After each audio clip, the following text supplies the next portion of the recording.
I really feel that if you can get just a couple days or even just 1 week ahead of the game when it comes to scratch cooking, that lightens the load tremendously. So I am using this afternoon to make a week's worth of meals that I'm going to stash in the freezer, and we will eat these in a couple weeks as we prepare for our summer travel because I just need to focus on traveling and not cooking. So to get started, I'm making a big batch of rice in the Instant Pot, which I've talked about this a lot on YouTube.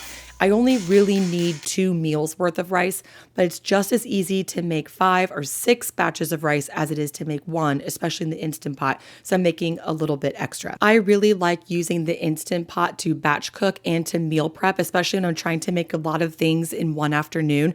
I actually have a full video about how to use the Instant Pot for meal prep. I'll leave that in the description box. But what I recommend with the Instant Pot is get your neutral flavored foods done first, like rice, for example, because that won't really affect the quality of the food that you cook in it later. To make white rice in the Instant Pot, it's just a 1-to-1 ratio of rice and water, and then you pressure cook it on high for 3 minutes and then let it naturally release. And then I'll show you how to prep it for freezing in a few minutes. But while that rice is cooking, I am preparing a balsamic London broil for the slow cooker. And since it is summertime and things are growing in the garden, I'm using as much as I can from my garden for my freezer meals, which is always really nice because then you use this fresh produce, but you get to enjoy it later. And it takes a lot of that work of harvesting produce and prepping it, gets it done on the front end, and then you get to enjoy it in a meal a couple of weeks later. So I'm just chopping up some herbs from the garden and some green peppers, putting it in the pot with that seared London broil with some onions, balsamic vinegar. I think I used a few cups of water. You could definitely use chicken broth. I just didn't want to open up a box of chicken broth for this. And a couple cloves of garlic. So anytime I use garlic in a slow cooker, I just take the papery skin off of it and just throw it all in there whole. And it cooks down just fine. It adds flavor and it's great. Oh, and a couple tablespoons of honey. I use a different type of slow cooker. I use my Bruden Taylor proofing box as a slow cooker. So I make everything on the stove and then just transfer the whole pot to my slow cooker. But if you have a regular slow cooker, you can sear that London broil on the stove first and then transfer it to your slow cooker insert and then add the rest of the ingredients that way. Since I'm making all of these meals for a week in one afternoon, I have a lot of things going on at once. So we'll get back to that London broil in a few minutes. But in the meantime, while the Instant Pot's going and the slow cooker is going, my daughter and I are making breakfast popsicles. It is so hot here in North Carolina. Our heat index right now is 110. So I want something nice and cold and refreshing, but also fun and healthy for my daughter to have for breakfast. And really, that's one of the main benefits of making freezer meals is that they are more nutritious than getting things like takeout, but they're equally, if not more so, convenient than takeout foods.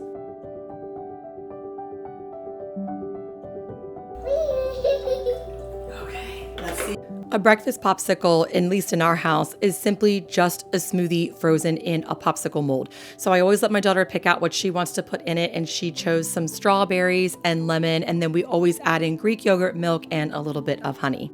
I actually have a different type of popsicle mold that I like better than this one. I mean, this one works fine, but the other one, the molds themselves snap into a base. And what I like about that is then when it comes time to thaw them, you can just pop one out at a time and run it under warm water so you can get it out of the mold. Whereas this one, you kind of have to run the whole thing under hot water to make it work right. Okay, high five. Yeah. Okay, you also have smoothie all over your face. Come here. Freezer meals help me stay on track with more nutritious eating, but I'm also trying to incorporate more movement in my day-to-day. That's why I'm excited to partner with today's sponsor, Get Healthy UTV. Get Healthy UTV is your online resource for workouts, health tips, and fitness inspiration. I haven't shared much about this on YouTube, but I am a former ERYT 500 yoga instructor, and I taught full-time yoga, and I danced and performed ballet and modern dance my entire life, all the way up until 2020. But after COVID and a foot injury and becoming a mom at the advanced maternal age of 38, I've been finding it really difficult to incorporate movement into my day-to-day routine. But Get Healthy UTV has a ton of classes and resources that make it easier to move every single day. Lately, I've been loving the 10-minute yoga flow classes like Patty Nudson's 10-minute yoga flow. It's quick and accessible, and it's easy to fit into my day between picking up my daughter from preschool and getting my everyday chores and tasks done. I also really love their calendar programs like Walk Strong, which is a 28-day program program that guides you through at-home power walking workouts. For me, as I'm venturing back into daily movement in my almost 43-year-old body, which is a lot different than my 23-year-old body was, Get Healthy UTV's classes are just what I need. And I appreciate that they offer classes for beginners, women in menopause, and seniors. They frequently add new classes, and they have an active community where you can ask other members questions, get support, and stay motivated. The first 1,000 of my subscribers to click the link in the description box will get a full year of premium membership for just $1.49. That offer is valid for new members only. Again, thank you so much to Get Healthy UTV for sponsoring today's video.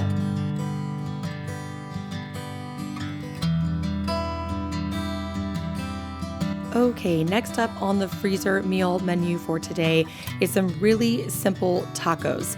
So I am first just chopping up my vegetables, and I feel like I should note that if you're prepping a bunch of meals at one time, I actually recommend chopping all of your ingredients at one time. I have made this mistake a lot. I don't know why. I can't just learn from my own mistakes, but I should have really just chopped up my onions and my peppers all at one time and then just divvied them up amongst my recipes. That would have been a better idea. But in any case, I'm chopping up some onions, green peppers from my garden, and a jalapeno pepper from my garden too. And don't forget to wear gloves when you're chopping those hot peppers because they can really burn your skin. And if you touch your face or anything, it can be a problem. So I browned some meat, and then I did drain the fat from that meat. I put a big bowl underneath of that strainer so it catches the fat so it doesn't go down the drain. And then I'm just tossing the veggies right in there and cooking them really until they're tender crisp. I just kind of eyeball it and wait till those onions are translucent. I mean, really, you kind of can't go wrong here with taco meat. You could use any type of protein that you have on hand, some onions, and any veggies that you have in the fridge that need to be used up too. And then I'm adding in a can of tomatoes. These are tomatoes that I canned last summer. And then I also have this salsa seasoning that I got from Azure Standard. And I'm just sprinkling some right in there because I don't have any taco seasoning. I haven't bought that in a long time. But this salsa seasoning actually worked great. Now, if you don't have the salsa seasoning or taco seasoning, you can just use whatever you have on hand. I usually use a little bit of cumin, oregano, and chili powder for sort of just a really quick and easy taco seasoning. Okay, let's get back to the rice. So here's the deal with freezing rice. When you freeze rice, it does best if you let it not only cool to room temperature, but also dry out just for a little bit at room temperature. When you let it dry out, of course, it removes some of that moisture, but that also means that when you add it back into your food later, or when you reheat your meals that have been frozen, it doesn't get too mushy. And I'm also putting that taco meat in this dish just so it can cool off to room temperature. But I just want to talk about the rice for one more second. I would actually use a bigger sheet than what I did. The more you can get that rice in a single layer, the better it is because it's easier to pack that way. But if it doesn't work out that way, it's totally fine. It's just a little bit easier. And it's always important to remember that when you are making freezer meals, that food needs to cool all the way to room temperature before you freeze it. You can even refrigerate it overnight if you need to. But if there is any heat at all, it will create steam in the freezer, and that will create ice crystals all over your food, which can really deteriorate the quality later when you thaw it. Now that that rice is out of the Instant Pot, I'm going to use it again to make some coconut lime pork chops. And this is what I mean by sort of layering what you cook in your Instant Pot, because that rice doesn't affect the flavor of the coconut pork chops. And I'm keeping this super simple. So I took 1 can of full fat coconut milk, put it right in the Instant Pot, added 1 squeeze lime and a little bit of water to thin the broth, put the pork chops right in, and I actually put in some sliced onion too. I just forgot to turn my camera on, and pressure cooked it on high for 6 minutes and then let it naturally release. I think anytime you're batch prepping meals like this, whether it's for the freezer or not, the more simplified the recipes, the better, because it's just easier to squeeze into a single afternoon. Remember, you can doctor that food up later. Now, to freeze the taco meat, I double bagged it in 2 Ziploc bags so that way if it leaks, it's not a crisis. And then I'm also freezing it with the accompanying tortillas because more than once I have pulled things out like taco meat, thawed it, got super excited that I didn't have to cook, and then I didn't have the tortillas to make tacos.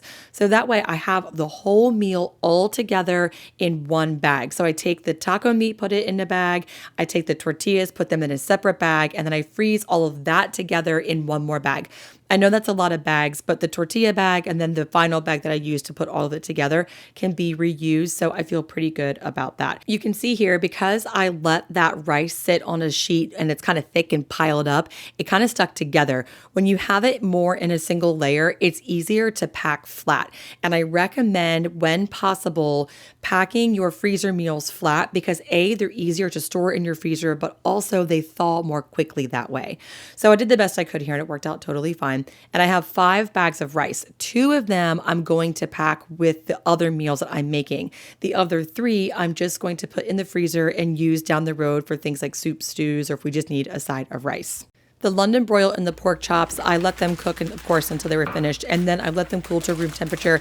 Then I actually just stuck them in the fridge for the rest of the day and overnight. Now, half of the London broil we actually ate for dinner that night, and then I froze the other half for dinner in a couple of weeks. We are a family of 3, and one of us is just 4 years old, so this amount of food is good for us for a week. But if you have a larger family, these recipes, especially if you're using an Instant Pot or a slow cooker, are really easy to double up or maybe even triple up so you have enough freezer meals for your family. And if you utilize multiple modes of cooking at the same time, for instance, I use the slow cooker, Instant Pot, and my stove all at one time to make these meals, which makes it really fast and really manageable. And on top of that, it's also blazing hot here, and my kitchen didn't get that hot using the slow cooker and the Instant Pot. So that's an added bonus. You can see here, I'm also adding a bag of rice to each of these meals too. So that way we have the main part of the meal and also a side of rice to go with it.